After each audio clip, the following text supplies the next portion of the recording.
Assalamualaikum warahmatullahi wabarakatuh. Maksud dari raja di atas raja, tidak lain dan tidak bukan adalah Allah Ta'ala.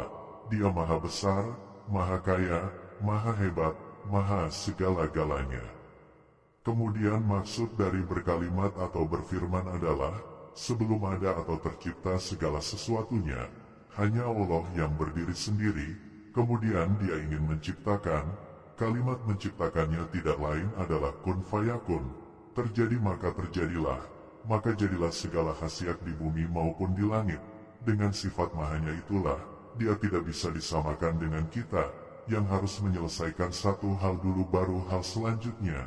Tidak begitu, Allah cukup katakan kun fayakun, maka semua terjadi, semua tersusun, semua bekerja sesuai dengan sebagaimana mestinya.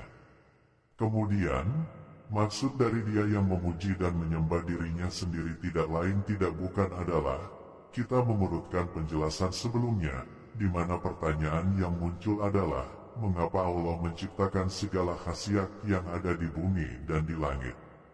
Tidak lain tidak bukan jawabannya ada pada Al-Quran yang artinya, tidak kuciptakan jin dan manusia kecuali untuk beribadah kepadaku. Artinya adalah, tujuan penciptaan kita adalah hanya untuk menyembah dan memuji Allah. Mari kita lihat, apakah kita yang menyembah dan memuji Allah? Atau sebenarnya Allah lah yang memuji dan menyembah dirinya sendiri? Tentu kita mengacu pada ayat yang menegaskan perihal penciptaan manusia, di mana Allah berkata, maka aku tiupkan ruhku. Arti dari kalimat ini adalah, manusia bagaimanapun bentuk dan rupanya lahir ke dunia ini adalah sempurna. Sebab kesempurnaan itu datang dari Allah yaitu ruhnya sendiri. Maka ruh yang Allah tiupkan ke manusia inilah yang membuat seolah manusia itu mampu melakukan segala hal.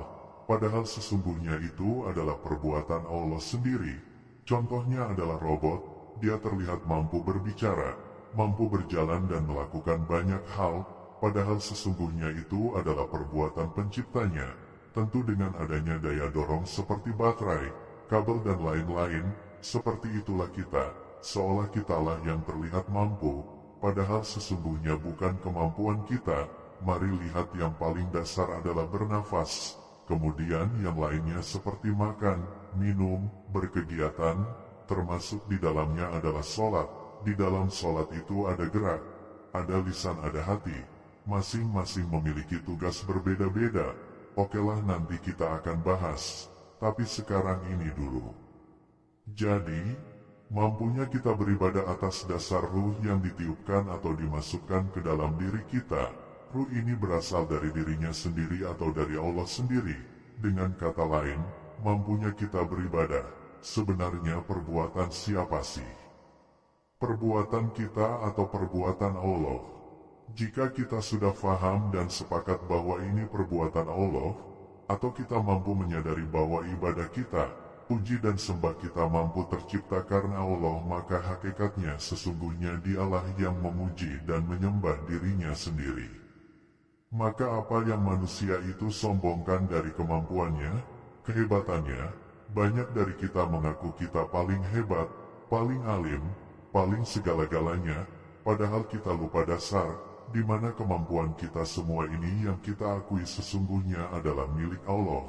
Hukum dasarnya adalah, siapa yang berani mengakui, apalagi menggunakan segala sesuatu yang bukan miliknya. Inilah yang sangat dasar bagi kita, yaitu kesadaran bahwa segala sesuatunya karena Allah, dari Allah dan milik Allah. Kesimpulannya adalah benarlah Allah adalah Tuhan yang maha segala-galanya yang berkalimat dan dialah Tuhan yang menyembah dirinya sendiri.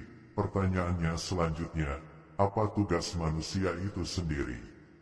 Next kita akan lanjutkan penjelasannya.